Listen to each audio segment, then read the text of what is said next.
اور اگر ان کا آئیڈیا فیزیبل ہوا، پریکٹیکل ہوا، تو جتنا ایک میں سیف الرحمان نیازی کو جانتا ہوں وہ 1 منٹ نہیں لگائے گا، وہ کہے گا ڈو اٹ. وہ دوسری بات کرنے والا بندہ ہی نہیں ہے. اس شخص کے لیے قانونی معاملات بھی کوئی نہ ہوں اور لوگ بھی اگر اکاموڈیٹ ہوتے ہوں تو مجھے یہ بتا دیں کہ اگر اس کے سر سے کوئی بلا اتر رہی ہے، نیوٹرل ہو کے آپ سوچیں، تو کیا وہ انکار کرے گا؟ میرا نہیں خیال. اب خدا کرے کہ یہ جو ایڈوائزری کمیٹی ہے یہ کوئی فزیکل پریکٹیکل کوئی ایجنڈا ان کے سامنے لے کے جائے، اور اللہ کرے کہ کوئی ایسا کام ہو جائے کہ جو جسے کہتے ہیں یہ لاکھوں لوگ جو ہے وہ اکاموڈیٹ ہو جائیں. وہ ضروری نہیں ہے کہ وہ کیش ورتھ کے ہی پلیٹ فارم سے ہو، چونکہ رازق تو رب کی ذات ہے نا. تو رہی بات کیش ورتھ کی مخالفت، تو کوئی مسئلہ نہیں ہے. لیٹس سپوز کہ جہاں اگر 20 لوگ مخالفت کر رہے ہیں تو وہاں 30 ہو جائیں گے. فرق تو صرف اتنا ہی پڑے گا نا. میری ذات کو یا کیش ورتھ کو کسی قسم کا کوئی فرق نہیں پڑنا، اور نہ میں ان پنگوں میں اب پڑتا ہوں. میں اپنے کام کے اوپر فوکس ہوں. اور رہی بات جو دوسری چیز، وہ بھی ایک فیکٹ ہے جو چیز شنید میں ہے. چونکہ صاحب بھائی کی جو لیگل ٹیم ہے، میرا ان کے ساتھ ایک اچھا وقت گزرا ہوا ہے پاسٹ کا، میرے ان کے ساتھ ریلیشنز ہیں. انہوں نے بھی کنفرم کیا کہ یس، انہوں نے ٹائم دیا ہے کیا نام اس کا، کرنل صاحب کو، کہ 17 تاریخ کو وہ ان سے بھی ملیں گے. اور میں جانتا ہوں کہ جس صاحب سے کرنل صاحب کی گفتگو ہوئی ہے وہ سیف صاحب سے کوئی کم از کم ضرب 3 جسے کہتے ہیں نا، وہ پٹھا دماغ ہے. معذرت کے ساتھ وہ میرے لیے انتہائی قابل احترام ہے. تو اگر تو 17 تاریخ کو وہاں کوئی دینگا مستی کرنے کی کوشش کی گئی تو پھر میں نہیں سمجھتا ہوں، پھر چٹا جواب ہوگا. پھر شاید اس گروپ کی بھی ملاقات نہ ہو سکے سیف صاحب سے. تو لیکن اگر کوئی جینٹل مین اگر بیہیویئر وہاں رہا تو آئی بلیو کہ وہ ضرور ان کو بھی ٹائم دیں گے.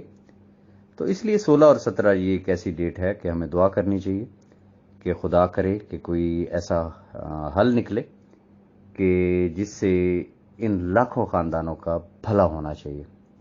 رہی بات کیش ورتھ کی، تو میں ونس اگین کہنا چاہوں گا کہ راجہ ریاض نے نہ تو کسی کے پاس کوئی جرگے بھیجے ہیں، نہ کسی کے پیر پکڑے ہیں، نہ کسی کی منت کی ہے، نہ کسی کو یہ کہا ہے کہ تو اپنا بنگلہ بیچ دے، نہ کسی کو یہ کہا ہے تو اپنا گھر بیچ دے، نہ کسی کی گاڑی بکوائی ہے، نہ کسی کی جیولری بکوائی ہے.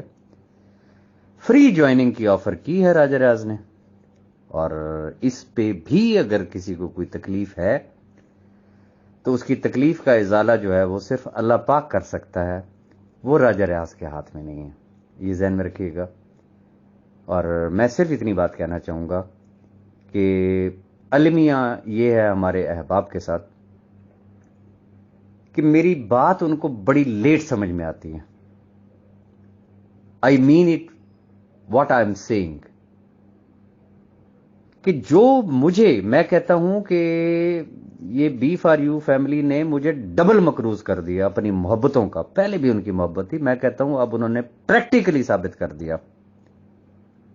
ایسا ممکن ہے کہ راجہ ریاض ان کو بھول سکے؟ بس دعا یہ کریں، جو میں نے بارہا ایک لفظ بولا ہوا ہے، وہ اونٹ اور خیمے والی سٹوری، کہ مجھے فی الحال اونٹ نے خیمے کے اندر گردن کی ہے.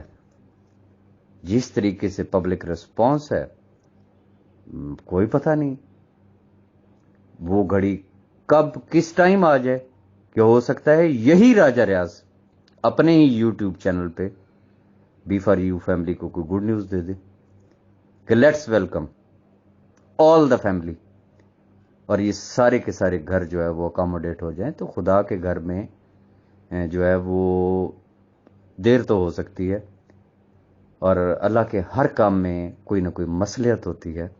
میرا ایمان ہے کہ جن لوگوں نے سجدوں میں گر گر کے، رو رو کے، گڑ گڑا کے، میں اپنی بات کروں گا کہ اب بھی اس وقت بھی نا وہ روٹین نہیں ٹوٹی ہے. وہ جو ایک تہجد گزار گروپ ہے ان کی دعائیں اب بھی مجھے آتی ہیں. ہم آپ کے لیے دعا گو ہیں.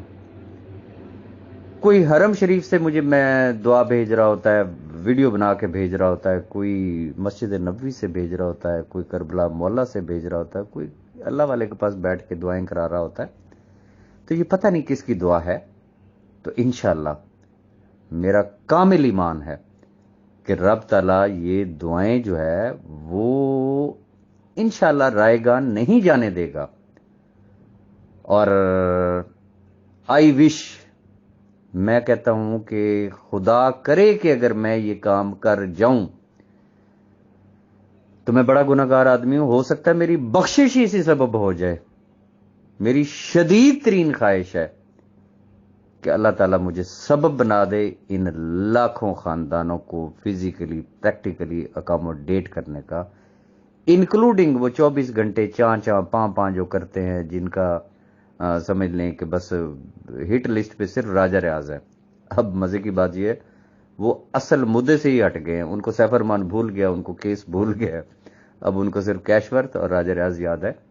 خدا کرے کہ وہ وقت آئے تو ان کو بھی اکاموڈیٹ کروں میں. یہ میری ایک دلی خواہش ہے، یہ میری ایک نیت ہے، اور دلوں کا حال رب بہتر جانتا ہے. باقی آپ دعاؤں میں یاد رکھا کریں. اور میرا کسی قسم کا کوئی اختلاف نہیں ہے ایڈوائزری کمیٹی کے ساتھ.